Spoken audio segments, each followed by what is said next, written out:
The poem of the man God, the first year of the public life. Chapter 98. Jesus on the lake of Tiberias.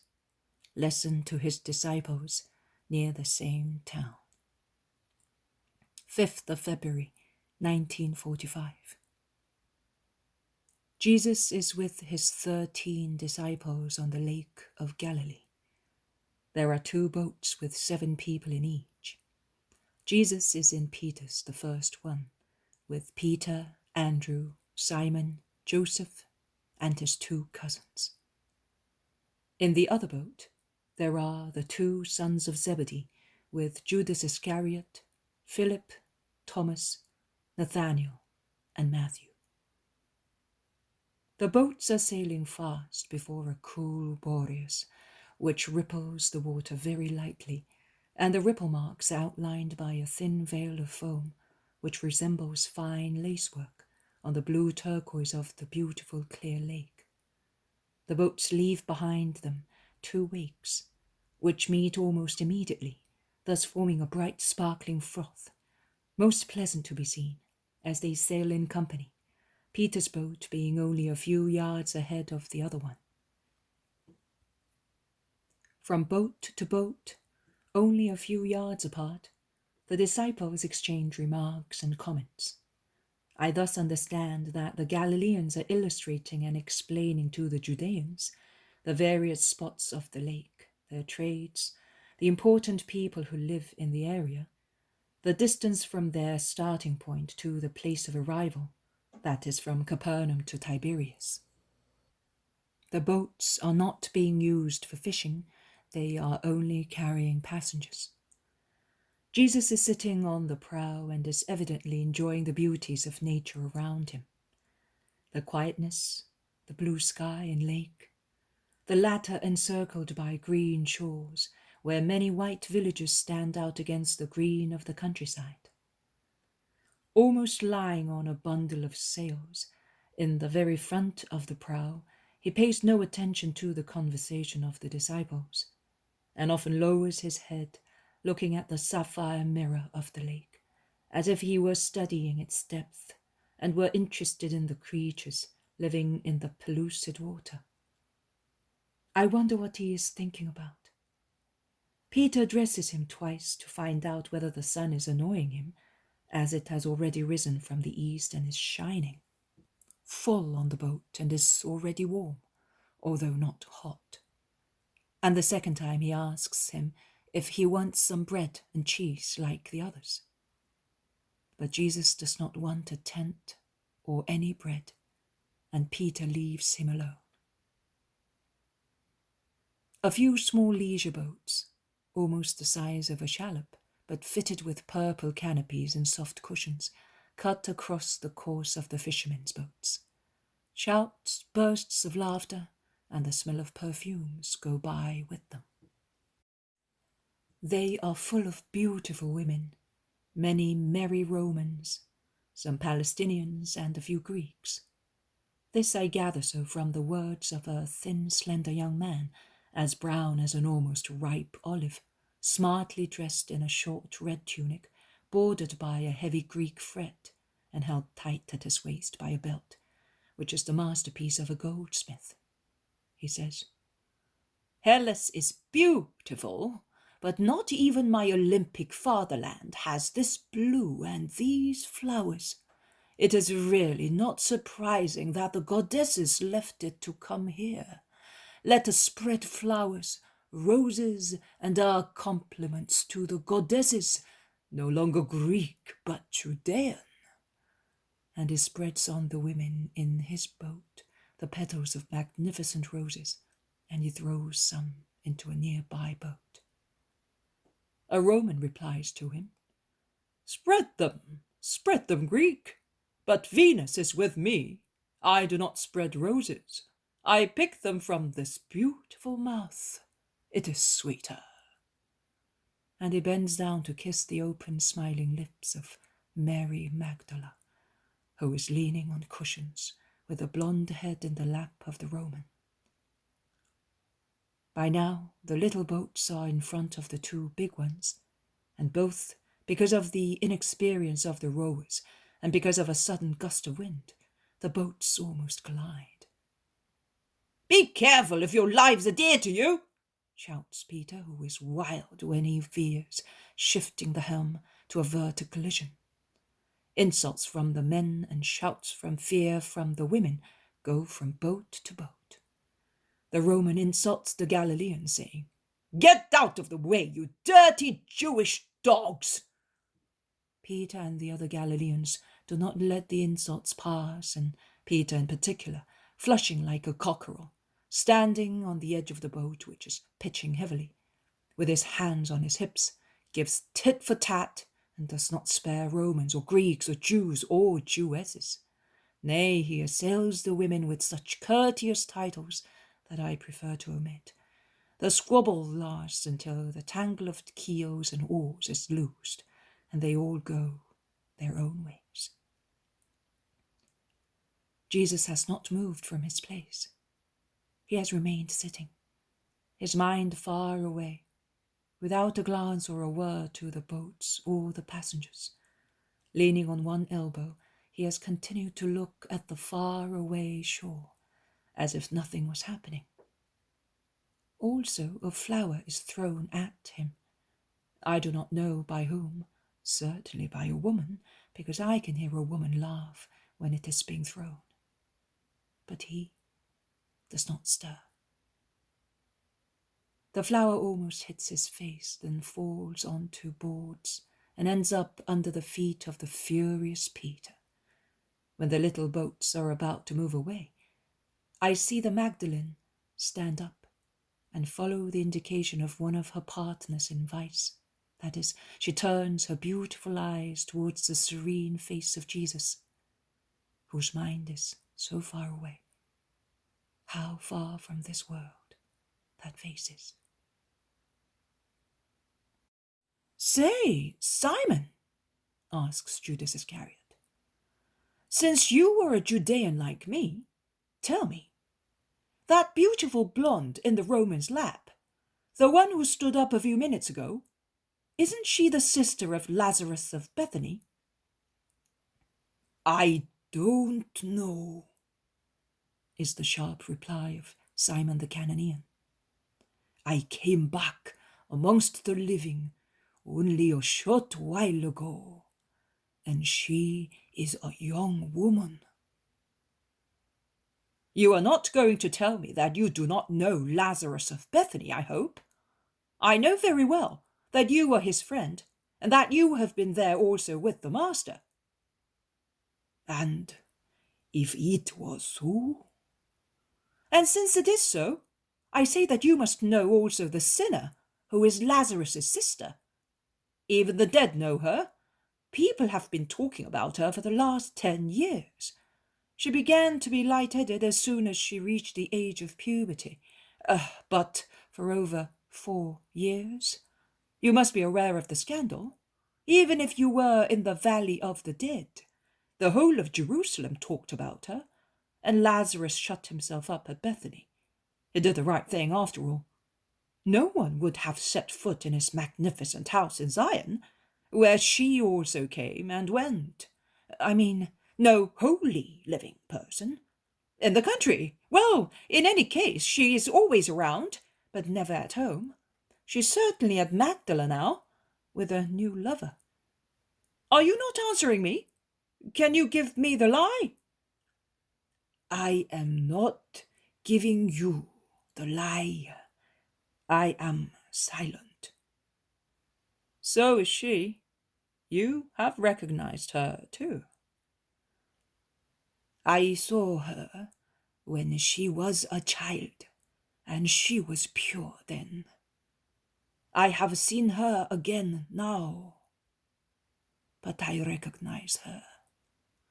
Although lewd, she is living in image of her mother, a holy woman." "Well then, why were you not on the point of denying that she is your friend's sister?" "We always endeavor to conceal our sores and those of the people we love. particularly when one is honest. Judas gives a forced laugh. You're quite right, Simon, and you are honest, remarks Peter. And did you recognize her? You certainly go to Magdala to sell your fish, and I wonder how many times you have seen her. My boy, you must know that when your back is broken after an honest day's work, you're not interested in women. You only love the honest bed of your wife. Everybody likes beautiful things, at least if for no other reason than to look at them. Why?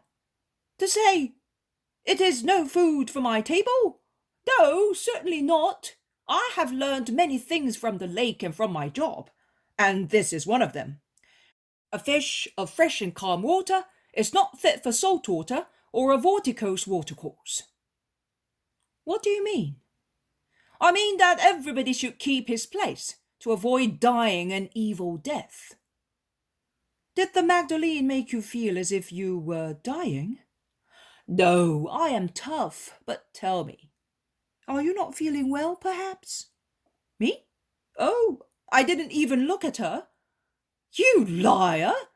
I am sure that you were consumed with envy because you were not on this boat to be closer to her. You would have put up even with me to be nearer, so much so that you are honouring me with your conversation because of her after so many days of silence. Me? She would not have even seen me. She was always looking at the master. Ah-ha-ha! And he says that he was not looking at her. How could you see where she was looking if you did not look at her? They all laugh at Peter's remark, except Judas, Jesus, and Simon Zealot. Jesus puts an end to the discussion, which he feigns he has not heard, by asking Peter, "Is that Tiberias?" "Yes, master, it is. I will now haul." "Wait. Can you stop in that quiet small bay? I would like to speak to you only." "I will measure the depth and let you know." And Peter lowers a long pole into the water and moves slowly towards the shore. "Yes, I can, master. Shall I go closer to the shore?" "As far as you can. There is shade and solitude. I like it." Peter steers towards the shore. The land is about 15 yards away, at most. "I would now touch." "Stop, and you come as close as possible, and listen." Jesus leaves his place and sits in the middle of the boat, on a plank placed athwartwise. The other boat is in front of him, while the disciples in his boat are sitting round him. "Listen. You may think that I do not pay attention to your conversation, and that consequently I am a lazy teacher who does not look after his pupils.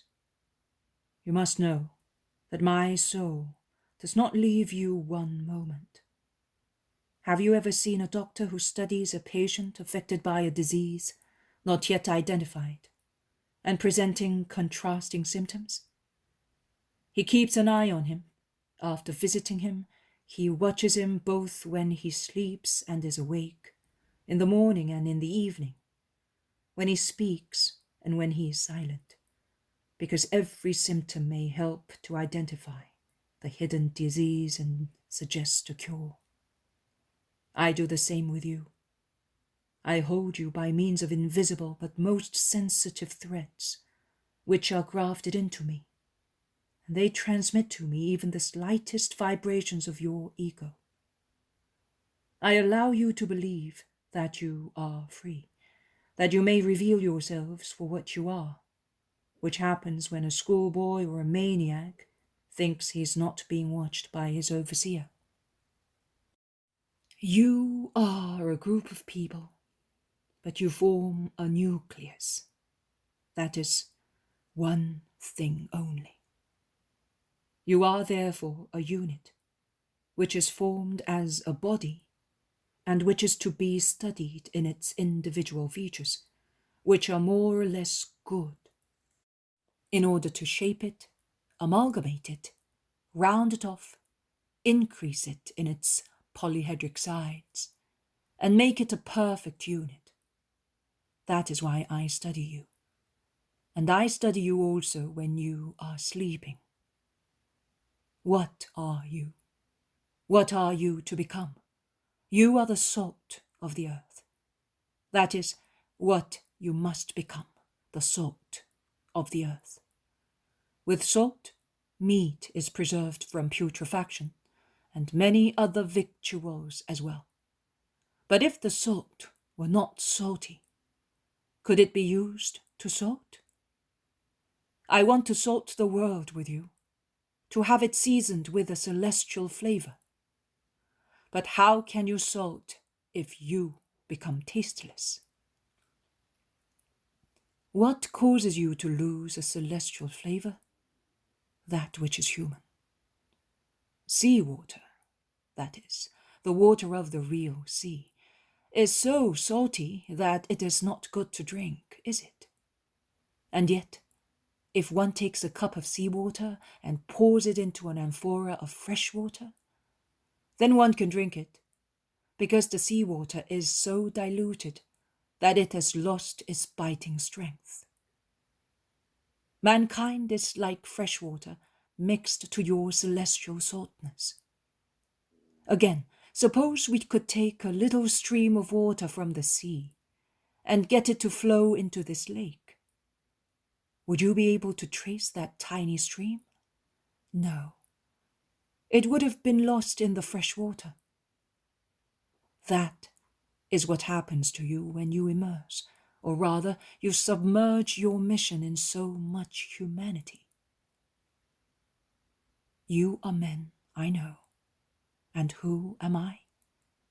I am he who has all possible strength. And what do? I communicate such strength to you after calling you.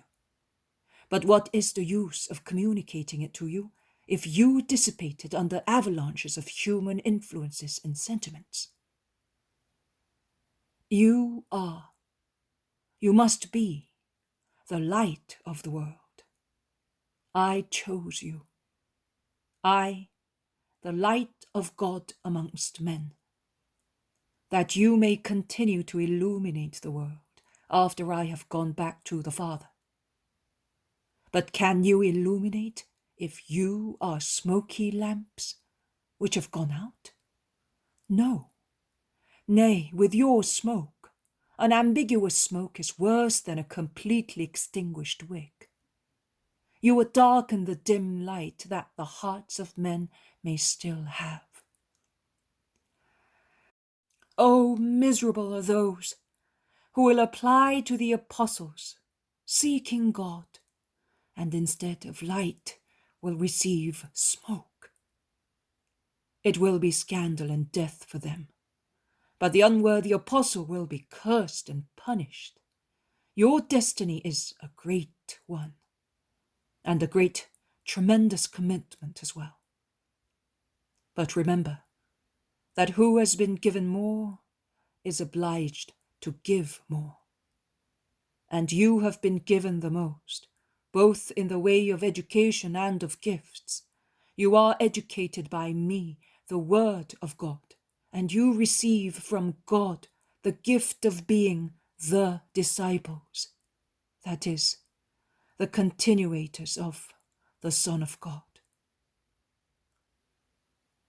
I would like you to meditate upon your election, to examine yourselves thoroughly, to weigh yourselves, and if anyone feels that he is suitable only to be a believer, I will not even say if anyone feels he is but an unrepentant sinner. I only say, if anyone feels that he is suitable only to be a believer, but does not feel the strength of an apostle, let him withdraw. The world is large, beautiful, sufficient, varied enough for those who love it. It offers all the flowers and all the fruit suitable for the stomach and the senses. I offer but one thing: holiness. And on the earth it is the meanest, the poorest, the roughest, the thorniest, and the most persecuted thing that exists. In heaven its meanness is changed into immensity, its poverty into riches, its thorniness into a flowery carpet, its hardness into a smooth, pleasant path, its persecution into peace and beatitude. But here, it is a hero's labor to be a saint. That is all I can offer. Are you willing to remain with me? Do you not feel like staying? Oh, do not be amazed or sorry.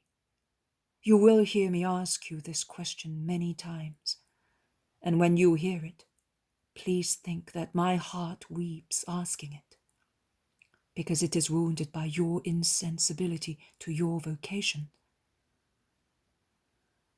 So examine your own consciences, then judge with honesty and sincerity, and then make up your minds. Make up your minds so that you may not become reprobates. Say, Master, friends, I realize that I am not made for this life. I kiss you goodbye, and I say to you, pray for me. Better so than to betray. Better so. What do you say? Betray whom? Whom? Me. My cause, which is the cause of God, because I am one thing with the Father. And yourselves, yes, you would betray yourselves. You would betray your souls, giving them away to Satan. Do you wish to remain Jews? I will not force you to change. But do not betray. Do not betray your souls, Christ and God. I swear that neither I nor those faithful to me will criticize you. Neither will they have you despised by the faithful crowd. A short while ago, one of your brothers said a great word. We always endeavor to conceal our sores and those of the people we love. And he who would go away would be a sore, a cancer, which after growing in our apostolic body would come off because of its total gangrene, leaving a painful mark which we would carefully keep hidden. No, do not cry, you who are the better ones. Do not cry. I bear you no grudge, neither am I intolerant, seeing you so slow. You have just been chosen, and I cannot expect you to be perfect. I will not even demand it after some years. After repeating 100 or 200 times the same things in vain. Nay, listen, in a few years' time, you will be less fervent than now. That you are neophytes. Such is life, such is mankind. You lose impetus after a first leap. But, Jesus springs to his feet, I swear to you that I will win. Purified by natural selection, fortified by a supernatural mixture, you, better ones, will become my heroes, the heroes of Christ, the heroes of heaven. The power of the Caesars will be like dust as compared to the regality of your priesthood. You, poor fishermen at Galilee, you, unknown Judeans, you, mere numbers in the mass of present men, will become more famous, more acclaimed, more venerated than Caesar, and than all the Caesars the world ever had or will have. You will be known and blessed in the near future and in the most remote centuries, until the end of the world. I appoint you to such sublime destiny, because you are honestly willing. And I will outline the essential features of the apostolic character, so that you may be fit for your destiny. Be always vigilant and ready. Your loins should be always girded up, and your lamps always lit, as if you were to leave any moment or to run to meet someone who is arriving. You are, in fact, and will be until your death, the indefatigable pilgrims looking for wanderers, and until death puts them out, your lamps are to be held high up and lit to show the way to misguided souls coming towards the fold of Christ. You are to be faithful to the Master who appointed you to such service. That servant will be rewarded, whom the Master always finds vigilant, and upon whom death comes in the state of grace. You cannot and must not say, I am young, I have time for this and for that, and then I will think about my Master, my death, my soul. Young people die like old ones, and strong men like weak ones. And old and young, strong and weak, are equally subjected to the assaults of temptation. Be careful, because the soul can die before the body, and you may unknowingly carry around a putrid soul. The dying of a soul is so imperceptible, like the death of a flower. Not a cry, not a convulsion, it inclines its flame like a tired corolla and goes out.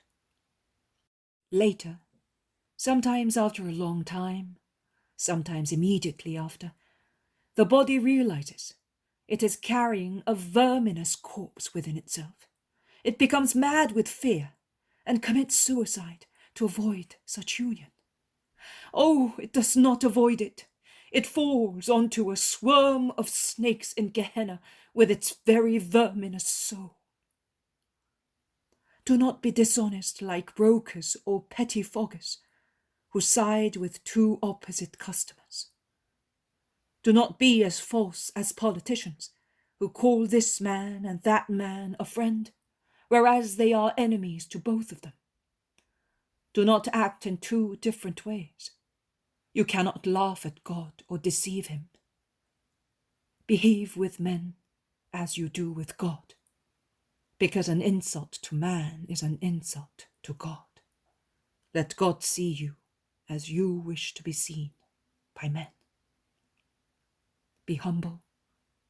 You cannot reproach your master for not being so. I set the example. Do as I do.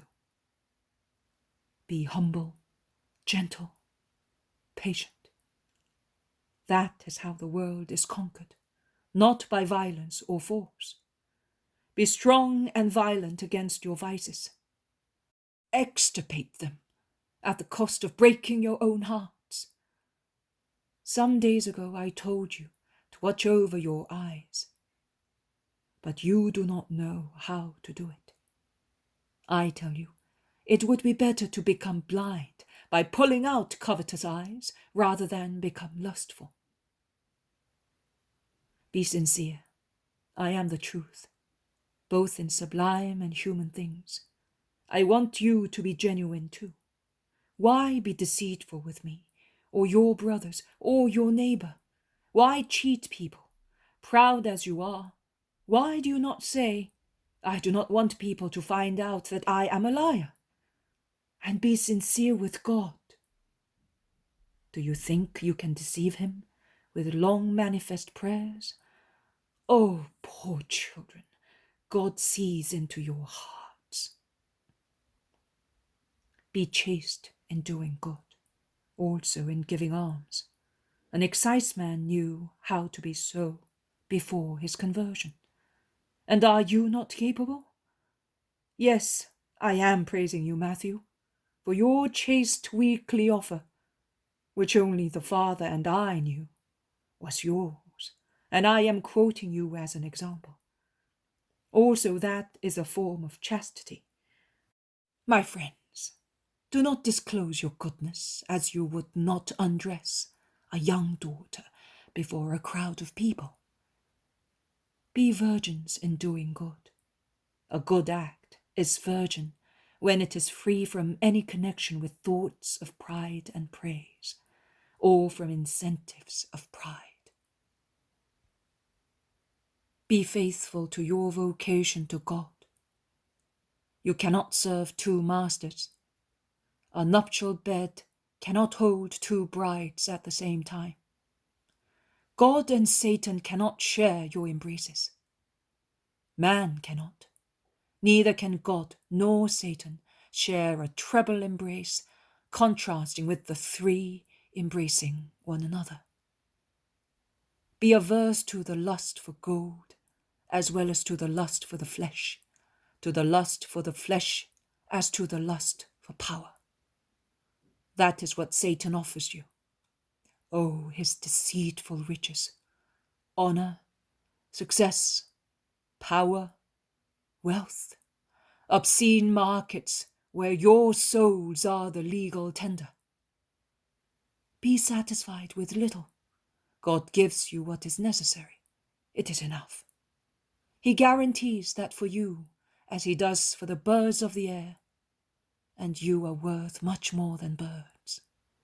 But he wants reliance and moderation from you. If you rely on him, he will not disappoint you. If you are moderate, his daily gift will be sufficient for you. Do not be heathens by being of God only by name. Those are heathens who love gold and power, to appear as demigods more than they love God. Be holy, and you will be like God in eternity. Do not be intolerant, since you are all sinners. Behave to others as you would like others to behave to you. That is, with mercy and forgiveness. Do not judge. Oh, do not judge. You have only been with me for a short time, and yet you have seen how many times I, although innocent, have been wrongly judged and accused of non-existent sins. A bad judgment is an insult, and only true saints do not pay back in the offender's coin. Refrain, therefore, from offending, so that you may not be offended. Thus, you will not fail in your duties either to charity or to holy, dear, kind humility, which is Satan's enemy, together with chastity. Forgive, always forgive. Say, I forgive, Father, that I may be forgiven by you of my numberless sins. Improve hourly with patience, perseverance, heroism. Who told you that it is not painful to become good? Nay, I tell you, it is the greatest labor. But the reward is heaven, and it is therefore worthwhile getting exhausted in such labor. And love. Oh, what words shall I use to persuade you to love? None is suitable to convert you to love, poor men, instigated by Satan. So I say, Father, hasten the hour of purification. This land and this flock of yours are dry and diseased, but there is a dew that can cleanse and soothe them. Open its fountain. Open me, Father. Here I am, burning with the desire to fulfill your will, which is also mine and of the eternal love. Father, Father, Father, look at your lamb and be its sacrificer. Jesus is really inspired, standing his arms stretched out in the shape of a cross, his face raised toward the sky. In his linen tunic, and with the blue lake behind him, he seems a praying archangel. The vision ends on this gesture of his.